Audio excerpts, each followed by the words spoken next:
Hello guys, જય શ્રી કૃષ્ણ બધાને। અમે આજે આવ્યા છીએ શિવરાજપુર બીચ ઉપર। જો તડકો પણ એટલો છે, ટ્રાફિક પણ આજે સન્ડે છે એટલે ટ્રાફિક પણ એટલું છે આજે। અમે ગયા હતા દ્વારકાનું મંદિર બંધ થઈ ગયું છે, 5 વાગે ખુલશે। તો અમે વિચાર્યું કે શિવરાજપુર બીચે જઈ આવીએ એન્ડ બેટ દ્વારકા જઈ આવીએ। જમવાનું પણ બાકી છે, તો હવે અમે જઈશું જમવા।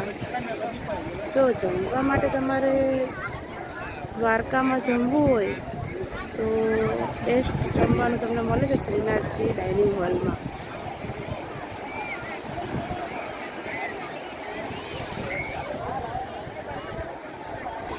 હેલો ગાઈસ, જો તમને મારા વિડીયો ગમે તો લાઈક કરજો અને સબસ્ક્રાઈબ કરજો।